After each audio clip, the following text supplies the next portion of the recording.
গত ২০ দিনে ইসরায়েলি বাহিনীর হাতে নিহত হয়েছে ৪৯০ শিশু আর সবশেষ ১৮ মাসে ৫০,০০০ ফিলিস্তিনি।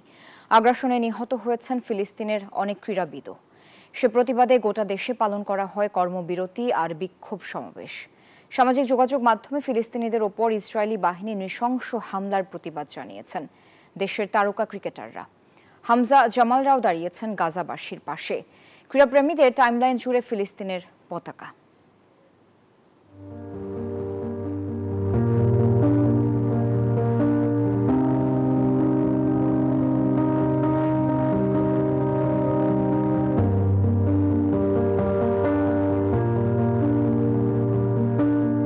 দেশজুড়ে ফিলিস্তিনের জন্য এক হয়েছে সকল শ্রেণীর মানুষ। সামাজিক যোগাযোগ মাধ্যমে ইসরায়েলি আগ্রাসনের বিরুদ্ধে সোচ্চার দেশের ক্রীড়াপ্রেমীরাও। তাদের সঙ্গে সংহতি জানিয়েছেন দেশের ক্রিকেটার, ফুটবলাররা। ক্রীড়াপ্রেমীদের টাইমলাইনে একটা ছবি খুবই কমন, সেল্টিকের ফুটবল সমর্থক গোষ্ঠী গ্রিন ব্রিগেডের।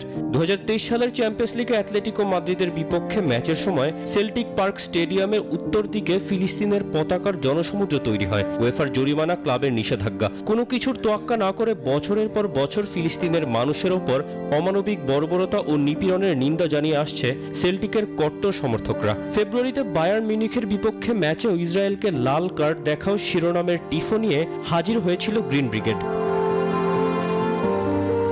গাজার মানুষের সঙ্গে একাত্মতা প্রকাশে পিছিয়ে নেই দেশের ফুটবলাররাও।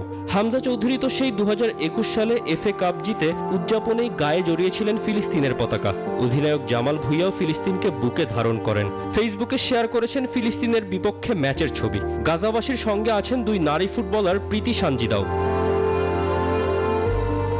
সবাই ফিলিস্তিনকে সমর্থন জানাবে আর দেশের তারকা ক্রিকেটাররা বাদ যাবে, তা কি হয়? মুশফিকুর রহিম, মাহমুদুল্লাহ রিয়াদ, তাসকিন আহমেদ, শরীফুল ইসলাম আর নুরুল হাসান সোহানদের সামাজিক যোগাযোগ মাধ্যমে এখন ফিলিস্তিনের জন্য প্রার্থনা আর সহমর্মিতার বাণী।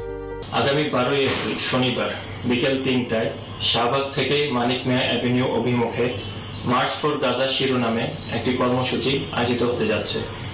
আসুন আমরা সবাই মিলে, সর্বস্তরের মানুষ এই বিক্ষোভ মিছিলে অংশগ্রহণ করি এবং ফিলিস্তিনবাসীর প্রতি আমাদের পূর্ণ সমর্থন পুরো বিশ্বকে জানিয়ে দিই।